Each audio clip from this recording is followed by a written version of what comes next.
اور جلدی مت آنا۔ آہان کی بات سن کر اس نے پلٹ کر معصومیت سے اپنے بابا کو دیکھا، جن کی گوری کا نشانہ اگلے ہی پل آہان کی ذات بن چکی تھی۔ وہیں تنویر صاحب کو گھورتے دیکھ اپنی ہنسی چھپانے کی کوشش میں مصروف اذلان کو دیکھ ماہرو نے اس کے سر پر ایک چپت لگائی، جس کا علم اس کے سوا اور کسی کو نہ ہوا۔ وہ بیچارہ منہ کھولے اسے ہی دیکھ گیا جو اب زیر لب مسکرا رہی تھی۔ تنویر صاحب ماہرو کے بیگز لیے گھر سے باہر کھڑی بس کی جانب چل پڑے۔ تب ماہرو بھی دوبارہ سے پریشے بیگم کو لپٹ کر بائے بولتی گھر سے باہر نکل گئی اور تیزی سے تنویر صاحب کو جانے کا بول خود بس میں چڑھ گئی، جبکہ سامان اس کا وہیں نیچے ہی موجود تھا، جس کی پرواہ کیے بنا کنڈکٹر نے بس چلانے کا حکم بیزارگی سے دے دیا۔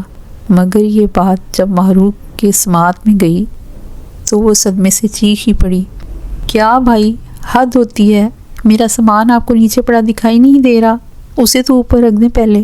بس چلانے کا بول دیا بغیر سوچے سمجھے۔ کیسے لوگ ہیں یہ؟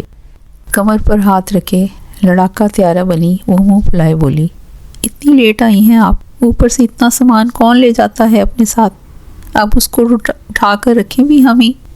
منہ میں بڑبڑاتا وہ بس سے اتر کر ماہرو کا سامان اٹھا کر بس کی چھت پر رکھنے لگا، جبکہ وہ اب پرسکون ہوتی چھوٹے چھوٹے قدم اٹھاتی سبھی سیٹیں چیک کرنے لگی جن پر اس کے کالج کی لڑکیاں براجمان تھیں۔ انہیں دیکھتے ماہرو کے چہرے پر بیزاریت پھیلے جا رہی تھی۔ آخر میں ایک لڑکی جو کہ ہینڈ فری لگائے کسی سے موبائل پر بات کر رہی تھی، اس کے پاس خالی سیٹ دیکھ شکر ادا کرتی وہ وہاں جا کر اس کے پاس بیٹھ گئی۔ ہیلو، میرا نام ماہرو ہے، پیار سے سب مجھے ماہی کہتے ہیں، آپ کون ہیں؟ ہمارے کالج کی تو نہیں لگتی، کیونکہ ایسی کوئی کالج کی لڑکی موجود نہیں ہے جو کہ میری دوست نہ ہو۔ وجہ میں ایکسٹرا کیوٹ ہوں نا۔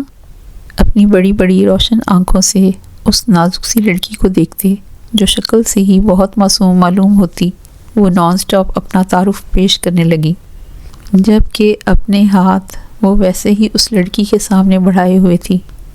ہائے، میرا نام منت ہے، نائس ٹو میٹ یو ماہی۔ بالکل درست ہے، آپ کا اندازہ، واقعی میرا تعلق آپ کے کالج سے نہیں ہے، وہ تو میری کزن اس کالج میں پڑھتی ہے، اس نے بتایا مجھے صبح، وہ ٹرپ پر جا رہی ہے تو میں نے سوچا میں بھی ساتھ چلتی ہوں، ایک قسم کا انجوائمنٹ ہی ہو جائے گا۔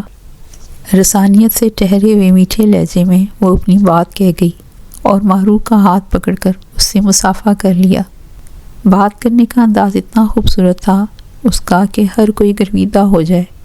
وہی حال اس وقت ماہرو کا بھی تھا، جو اس سے کافی حد تک متاثر ہو چکی تھی، ورنہ وہ جلد ہر کسی سے گھلنے ملنے والوں میں شمار نہ ہوتی۔ جو اس کے ساتھ بہتر رویہ اختیار کرتا وہ بھی ان کی فکر کرتی، ورنہ مغرور لوگوں کو تو دیکھنا بھی گوارا نہیں تھا اسے۔ اچھا تو یہ بات ہے، ٹھیک سوچا تم نے، دیکھنا کتنا مزہ کریں گے ہم وہاں۔ منت، تم کیا کسی سے بات کر رہی ہو؟ منت کے فون کی طرف دیکھتے جہاں ویڈیو کال چل رہی تھی ماہی نے سوال کیا۔ جواب میں منت بھی مسکرا کر اپنے ہینڈ فری کانوں سے اتارتے ہوئے موبائل اپنے گود میں رکھ چکی تھی۔ ہاں، وہ میں بات کر رہی تھی اپنے منگیتر سے۔ بات کرتے وقت شرم و حیا کی سرخی اس کے گالوں پر پھیل کر مزید اسے پرکشش بنا گئی تھی۔ اسے اس طرح دیکھ ماہرو کی شوخی مزید پروان چڑھی۔ واو یار منت، تمہارا منگیتر بھی ہے؟ لکی ہاں، ایکچولی میرا بہت بڑا خواب ہے کہ میرا بھی کوئی منگیتر ہو۔ ہم پہلے کافی عرصے تک نئی محبت کی داستان چلاتے رہیں اور پھر آخر میں شادی کر لیں۔ شرم سے نظریں جھکائے وہ اسے اپنی معصوم سی خواہش سے آگاہ کر رہی تھی، جسے سن منت کے لبوں پر وہی مخصوص مسکراہٹ احاطہ کر گئی۔ ایسا بھی ہو جائے گا انشاءاللہ۔ ویسے میرج جلد ہی شادی ہونے والی ہے، انہیں کافی جلدی ہے، تو ابھی تو صرف یہ پوچھ رہے تھے کہ وہ اگر مجھے بس میں کوئی پرابلم ہے، کمفرٹیبل نہیں ہوں تو وہ کار بھیج دیتے ہیں، لیکن میں نے منع کر دیا۔ ابھی کچھ دیر پہلے ہونے والی گفتگو سے آگاہ کر رہی تھی وہ ماہرو کو، جو کس قدر دلچسپی کا مظاہرہ کرتی غور سے ایک لفظ سن رہی تھی، جیسے کہ ان پر ناول لکھنا ہو۔ ارے واہ، تمہارے منگیتر تو بہت اچھے ہیں، کیئرنگ، لونگ اور رومانٹک بھی۔ اس بہانے بات جو کر لی انہوں نے شرارتی سے۔ وہ منت کے شانے کو اپنے شانے سے مس کرتی اسے چھیڑنے لگی، اور منت تو مسلسل شرمائے ہی جا رہی تھی۔ بہت زیادہ اچھے ہیں، بہت محبت کرتے ہیں وہ مجھ سے۔ اب بھی کہہ رہے تھے کہ میں انہیں لوکیشن بتا دوں ہم کہاں ٹرپ پر جا رہے ہیں، تاکہ وہ بھی اپنے سبھی کاموں کو چھوڑ کر میرے پاس آ جائیں۔ نظریں جھکائے وہ اپنے منگیتر کی محبت کا ذکر کرنے لگی۔ کتنا چاہتا تھا وہ اسے، چھوٹی چھوٹی سی بات کی بھی فکر کرتا۔ واہ بھئی، اتنی محبت! کیا کام کرتے ہیں وہ جو چھوڑ کر آ جائیں گے؟ ماہی نے حیرانگی سے آنکھیں پھیلائیں، پھر اپنا اگلا سوال کر ڈالا۔ وہ بہت بڑے بزنس مین ہیں۔ ہماری پہلی ملاقات ایسے بس میں ہی ہوئی تھی، اس لیے تب سے مجھے بس میں سفر کرنا بہت پسند ہے۔ او مائی گاڈ، یہ تو کمال ہو گیا۔ پلیز منت، کیا تم میرے ساتھ اپنا وہ والا واقعہ شیئر کر سکتی ہو؟ مجھے بہت بہت پسند ہے، ایک قسم کا کرش ہے۔ جب کوئی اپنی لو سٹوری مجھے بتاتا ہے تو میں خوشی سے پاگل ہونے لگتی ہوں۔ یو نو واٹ، مجھے بہت حوصلہ ملتا ہے اس طرح کے۔ اصل زندگی میں بھی ایسا ہوتا ہے جو فلموں، ڈراموں اور ناولوں میں دکھایا جاتا ہے، وہ در حقیقت اصلیت سے منسلک ہے۔ ایکسائٹمنٹ میں منت کے دونوں ہاتھوں کو اپنے ہاتھوں میں تھامے وہ اس کی باقاعدہ منت کرنے لگی۔ اوکے ماہی، بتا دیتی ہوں میں، ویسے بھی سفر کافی لمبا ہے تو اچھا ہے انہی باتوں میں کٹ جائے گا۔ وہ مارو کے ہاتھوں کو ہلکا سا دباتے گویا اسے تسلی دینے لگی۔ یار پہلے تو ایک احسان کر دو مجھ پر، بہت مہربانی ہوگی تمہاری۔ ہاں کیوں نہیں، پلیز بتاؤ کیا کرنا ہے؟ سوالیہ نظروں سے اسے دیکھتی وہ پوچھنے لگی۔ مجھے ونڈو کے پاس بیٹھنے دو پلیز منت، یار مجھے بہت شوق ہے کھڑکی کے پاس بیٹھنے کا، اس طرح میں سارا راستہ دیکھ کر بہت انجوائے کرتی ہوں۔ ہاں پلیز تم بیٹھ جاؤ۔ منت فوراً اٹھ کھڑی ہوئی اور ماہی کے ساتھ سیٹ تبدیل کر لی۔ تھینک یو منت، تم بہت اچھی ہو یار، ہمارا وقت بہت اچھا گزرنے والا ہے، دیکھ لینا۔ اچھا آپ بتاؤ اپنی لو سٹوری۔ اپنا مکمل رخ منت کی جانب کیے وہ اسے بولنے کا کہہ رہی تھی۔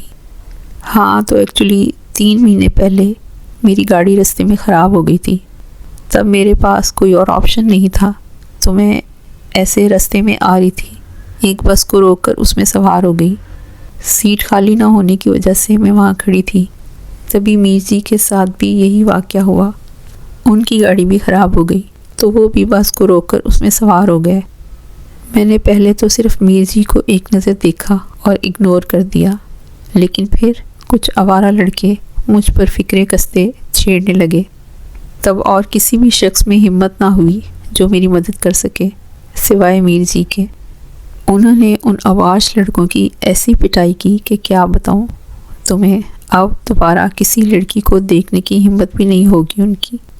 بس پھر میں نے ان کا شکریہ ادا کیا اور اپنے سٹاپ پر اتر گئی، تو اتنے میں ہی محبت ہو گئی ہمیں۔ منت کی مکمل بات سن حیرت انگیز طور پر منہ کھولے وہ اسے دیکھے گئی۔ لو جی، ایسے کیسے ہو سکتی ہے محبت، کوئی مذاق تھوڑی ہے۔ ماہی نے جٹ سے منت کی بات کی نفی کر دی۔ ماہی، محبت کے لیے تو 2 سیکنڈ ہی کافی ہوتے ہیں، اور پھر یہاں تک تو نہیں رہی ہماری داستان۔ اگلی ملاقات میرے کزن کی شادی پر ہوئی، ہماری اتفاق سے میر جی میرے کزن کے شوہر کے دوست نکلے۔ تب کیا ہونا تھا، مجھے دیکھتے ہی میر جی نے ایک بچے کے ہاتھوں لیٹر بھیجا جس میں ان کا نمبر موجود تھا، اور ساتھ یہ بھی لکھا تھا کہ اگر برا لگا ہو مجھے ان کی اس حرکت پر تو فوراً اس سے پرچی کو پھاڑ دوں، کیونکہ بے فضول آس میں اپنا ٹائم نہیں گنوانا چاہتے ہیں۔ لیکن میں نے ان کی سوچ کے برعکس مسکراتے ہوئے اس پرچی کو ان کے سامنے ہی اپنے بیگ میں رکھ لیا۔ یہ دیکھ میر جی بھی ہنسنے لگے۔ وہ اپنی بات مکمل کر کے شرمیلی سی مسکراہٹ لیے نظریں جھکا گئی۔ یا اللہ، لوگوں کو کتنی آسانی سے محبت کرنے والا لڑکا مل جاتا ہے اب۔ میں دیکھ لو منت، پتہ نہیں کتنی شادیاں اس آس میں اٹینڈ کرتی رہی ہوں، اب مجھے میرا دیوانہ ملا، اب ملا جسٹ لائک ترکش ڈرامہ، لیکن ہمیشہ مایوسی ہی ہاتھ لگتی ہے میرے۔ مائی بیڈ لک۔ منہ بنائے وہ اپنی قسمت کا رونا رونے لگی۔ ماہی، جب صحیح وقت آئے گا اور جو تمہارے لیے اللہ نے بہتر سوچا ہوگا وہ تمہیں بغیر کسی اشارے کے اچانک ہی مل جائے گا، اور کیا پتہ اس سفر میں ہی تمہاری زندگی بدل جائے۔ رسانیت سے وہ اسے سمجھانے کی صحیح میں مصروف ہو گئی۔ ماہرو نے لب بھینچے اور اسے دیکھا۔ کاش ایسا ممکن ہو، تم دعا کرو نا یار۔ ہاں ضرور، آمین۔ مسکرا کر دل سے آمین کہتی وہ دونوں سارے رستے اپنی ہی باتیں کرتی رہیں۔ اس طرح سفر کب ختم ہوا انہیں اندازہ ہی نہ ہوا۔ مری پہنچتے ہی ایک ہوٹل کے آگے بس کو روک کر سب سے پہلے ان کی ٹیچر باہر نکلی اور پھر سب لڑکیوں کو پکارنا شروع کر دیا۔ سبھی لڑکیوں کے بس سے نکل جانے کے بعد مسکراتے ہوئے منت اور ماہی بھی بس سے نیچے اتر گئیں۔ تب ماہی لپک کر اپنی ٹیچر کے قریب ہوئی۔ تھینک گاڈ ہم پہنچ گئے، چلے میم سارا مری گھوم کر آتے ہیں، کتنا مزہ آئے گا۔ اس کی شوخی میں کہیں گئی بات میم کو چونکا گئی۔ وہ حیرانگی سے منہ کھولے اسے دیکھنے لگی۔ بیٹا خیریت تو ہے؟ کیسی بہکی بہکی باتیں کہہ رہی ہو؟ اتنے لمبے سفر سے ویسے ہی میری بس ہو گئی ہے اور تم اب سیر و تفریح کا پلان بنا رہی ہو۔ صبح سب کریں گے یہ کام، فی الحال ہوٹل میں ایک کمرہ لے لیا ہے، سب مل کر آرام کرو وہاں اور تھکاوٹ اتارو اپنی۔ تیکھے لہجے میں سنجیدہ تاثرات کے ساتھ میڈم نے ماہی کے چہرے پر بکھری مسکراہٹ اپنے صاف انکار سے چھین لی۔ 2 قدم پیچھے کو اٹھاتی وہ اپنے لبوں کو دانتوں سے کاٹنے لگی۔ یہ کیا بات ہوئی؟ دس از ریئلی ناٹ فیئر۔ کیا سوچا تھا میں نے؟ کتنی ایکسائٹڈ تھی، مگر یہاں تو آرام کا کہے جا رہے ہیں، میری ساری خوشی برباد کر دی۔ منت کے پاس جا کر وہ اپنے دلی جذبات اس پر عیاں کرنے لگی۔ ایسی ہی تھی وہ، جن کے بھی قریب ہوتی ان کے سامنے کھلی کتاب کی مانند بن جاتی، اپنی ہر چھوٹی سے چھوٹی بات ان سے شیئر کرتی۔ پریش بیگم نے کتنی ہی مرتبہ اسے سمجھا بجھا کر یہ عادت چھڑوانی چاہی، مگر کیا کرتی، وہ اپنی نیچر سے مجبور تھی۔ اس میں اداس ہونے کی کیا بات ہے، صبح گھوم لیں گے ہم، ابھی ٹیچر کی بات مان لو۔ اس کی بات سے اتفاق کرتی منہ پھلائے فی الحال کے لیے ماہرو باقی سب کے پیچھے منت کے ساتھ ہوٹل کے اندر چلی گئی۔ ایک کمرہ جو انہوں نے بک کروایا تھا، سبھی لڑکیوں کو اس میں لے جایا گیا تھا۔ میڈم کے ساتھ کچھ لڑکیاں بھی تھکن سے چور ہوئیں، کمرے میں داخل ہوتے ہی اپنے اپنے بستر پر گر کر نیند کی وادیوں میں اتر گئیں، جبکہ باقی ابھی اپنے سونے کی تیاریوں میں مصروف تھیں۔ ایک واحد وہی تھی جس کو سکون نہ تھا۔ منت چلو نہ گھوم کر آتے ہیں، میڈم تو ویسے بھی سو چکی ہیں۔ اپنے قریب کھڑی منت کے ہلکا سا مزید نزدیک ہوتے وہ اس سے سرگوشی کرنے لگی، اس کی بے چین روح کو سکون جو نصیب نہیں ہو رہا تھا۔ ماہی نو، ہم ایسے نہیں جا سکتے اکیلے، انجان جگہ ہے، کچھ تو سوچو پلیز۔ باقی لڑکیاں دیکھو وہ سو بھی چکی ہیں، ہمیں بھی ان کی پیروی کرنی چاہیے، یہی بہتر رہے گا۔ حیرت زدہ نظروں سے اسے دیکھتی وہ اسے سمجھانے کی صحیح کر رہی، کسی مخلص دوست کی طرح وہ اس کی بہتری ہی چاہتی تھی۔ ہاں تو یار سونے دو تم ان بور بندیوں کو، باہر چلو پلیز، ہم گھومیں گے، انجوائے کریں گے۔ ماہی نہیں، ایسے ہم نہیں جا سکتے۔ ماہرو کے اصرار کو ٹھکراتے وہ اسے صاف انکار کر گئی، وہیں اس کی پیشانی پر بل پڑ گئے۔ ٹھیک ہے ماں، جاؤ تم بھی یہیں رہو ان سبھی کے ساتھ، میں جا رہی ہوں۔ منہ بناتے سلگ کر کہتی وہ کمرے کیا ہوٹل سے ہی باہر نکل گئی، لیکن ایک ڈر اس کے اندر اپنے پنجے گاڑے جا رہا تھا۔ یوں اکیلے کہیں جانے کا اس نے کبھی تصور بھی نہ کیا تھا، جبکہ اب ضد اور غصے میں وہ اکیلی چلی آئی تھی۔ دل ہی دل میں خود کو سمجھاتے وہ پرسکون ہونے کی کوشش میں مصروف تھی کہ اچانک پیچھے سے کسی نے اس کے کندھے پہ ہاتھ رکھ کے اس کے قدموں کو بریک لگا دی۔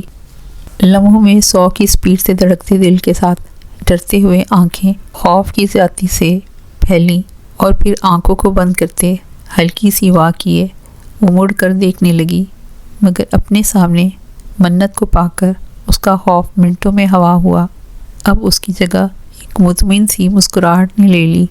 تم آ گئی یار، تھینک یو، مجھے معلوم تھا تم میری سچی والی دوست ہو، دل خوش کر دیا قسم سے۔ اب چلو جلدی، جانتی ہو کیا میری کتنی بڑی خواہش تھی مری کے پہاڑیوں کو دیکھنے کی، جو کہ اب پوری ہوئی ہے میری زندگی کے 18 سال بعد۔ منت کا ہاتھ تھامے پہاڑوں پر چڑھتی وہ اس سے اپنی دلی خواہش کا اظہار کر گئی۔ وہ اس کی باتوں کو مسکرا کر سن رہی تھی، بولی کچھ نہیں۔ تمہاری فیملی میں کون کون ہے منت؟ اپنے دائیں جانب رخ کیے وہ اس سے سوال کرنے لگی۔ میری فیملی میں موم، ڈیڈ، ایک چھوٹی بہن اور بس یہی لوگ ہیں۔ خود اعتمادی کا مظاہرہ کرتی وہ نارمل سے انداز میں گویا ہوئی۔ او اچھا، دیٹس گڈ۔ میری فیملی میں بھی سیم ایسے ہی ہے، بس کوئی بہن نہیں ہے۔ اس کی جگہ 2 بہت شرارتی بھائی ہیں میرے، مراسی نمونے ہیں پورے۔ اپنی ہی بات کر کے اس سے لطف اندوز ہوتی وہ کہہ لگائے ہنسنے لگی۔ مزید ادھر ادھر کی باتوں میں گم وہ بالآخر ایک اونچے پہاڑ کی چوٹی پر پہنچ گئیں اور وہیں سکون سے بیٹھ کر اپنے سامنے موجود خوبصورت نظارے دیکھنے لگیں۔ کتنا مزہ آ رہا ہے نا یار، کتنی خوبصورت سی خوشبو ہے، سانسوں کو معطر کر دینے والی۔ اس جگہ سے ہمیشہ سے بہت لو ہے مجھے، نیچر کے بہت قریب ہوں میں۔ ہاں یہ تو ہے ماہی۔ مسکراتے ہوئے لمبے لمبے سانس بھرتے وہ اس کی ہاں میں ہاں ملاتی، پھر سے اپنی باتوں میں کھو سی گئیں۔ تبھی وہاں پر شازمہ چلی آئی، جو کہ ماہرو کے کالج کی ایک لڑکی تھی۔ اس کو ہمیشہ سے خواہ میں ہی ماہرو کے ساتھ کوئی مسئلہ درپیش رہتا، جسے سمجھنے سے ابھی تک ماہرو قاصر تھی۔ تم یہاں کیا کر رہی ہو؟ شازمہ پر نظر پڑتے ہی غصے سے کھڑی ہوئی وہ اس کی یہاں موجودگی کی وجہ پوچھنے لگی۔ منت بھی حق تک سی کھڑی ہوتی شازمہ کی جانب نظروں کا رخ کر چکی تھی۔ کون ہے یہ ماہی، اور کیا ہوا؟ تم غصہ کس بات پر ہو؟ منت کے سوال پر وہ اسے دیکھنے لگی۔ اس کا تعارف میں کرواتی ہوں تمہیں، مائی ڈیئر فرینڈس۔ منت یہ ہے وہ واحد میری دشمن جو کہ ہر ٹائم پیچھے ہی پڑی رہتی ہے میرے، جیسے اور تو کوئی کام ہی نہیں ہے ایسے۔ او بہن، اتنی فارغ ہو تو خدمت خلق کر لو، مگر نہیں، اسے تو ہر کام میں صرف میری کاپیاں ہی کرنی ہوتی ہیں۔ جو مارو کرے گی وہ اس باجی کا کرنا تو لازمی ہے۔ او ہیلو، کیا بکواس کر رہی ہو تم؟ جو بھی منہ میں آ رہا ہے بکے جا رہی ہو۔ تم میں ایسے کون سے سرخاب کے پر لگے ہیں جو میں تمہاری کاپیاں کروں گی؟ مارو کی حقیقت بیان کرنے پر بھڑکتی ہوئی وہ جو منہ میں آیا بولتی چلی گئی، جبکہ مارو کے لبوں پر طنزیہ مسکراہٹ بکھیر گئی تھی۔ اس بات کا علم تو تمہیں ہوگا باجی، اگر اتنی ہی خود مختار ہو تم تو ہمارا پیچھا کرنے کی وجہ کیا لینے آئی ہو ہمارے پیچھے پیچھے؟ دو جواب اب۔ آنکھوں کو چھوٹا کیے وہ ایک آنکھ منت کو دیکھ کر دباتی شازمہ کو گڑبڑا دیکھ انجوائے کر رہی تھی۔ میں وہ تو ہاں، میں تم لوگوں کی شکایت میڈم سے کر کے خود یہاں آئی ہوں۔ اب دیکھنا، میڈم تجھے آج ہی روز توڑنے کے جرم میں واپس تیرے گھر بھیج دیں گی۔ او ریلی؟ مگر ہم نے ایسا کون سا جرم کر لیا ہے جس کی پاداش میں مجھے یہ سزا تجویز کی جائے گی؟ منہ بند رکھو اور خاموشی سے نکلو یہاں سے۔ مجھے اپنا موڈ مزید برباد کرنے کا شوق نہیں، ڈسٹرب کرنے آ جاتی ہے چڑیل کہیں گی۔ خود اعتمادی کا بھرپور مظاہرہ کرتی اس نے شازمہ کو کھری کھری سنا کر آخر میں چڑیل کے لقب سے نواز دیا۔ وہیں یہ لفظ سن کر ہی بڑک اٹھی۔ کیا بکواس کی تم نے مجھے بھی؟ دوبارہ بولنا، بڑی زبان چلتی ہے تیری۔ ہاں الحمدللہ، تو جیسے گونگی ہو، مجھ سے بڑھ کر زبان تو تمہارے اس بڑے سے منہ میں ہے، مگر اس کا صحیح استعمال کرنے کے لیے عقل درکار ہے۔ اب دفعہ ہو رہی ہے یا یہاں سے دھکا دے کر ہمیشہ ہمیشہ کے لیے اوپر پہنچا دوں تجھے؟ اس بہانے کم از کم تیری اس منوس شکل کو دیکھنا تو نہیں پڑے گا مجھے۔ دھمکی کے انداز میں ماہرو نے شازمہ کو ڈرانے کی کوشش کی، وہیں اس کے برعکس غصے سے پاگل ہوتے بنا کوئی جواب دیے ڈائریکٹ شازمہ نے ماہرو پر حملہ کر دیا۔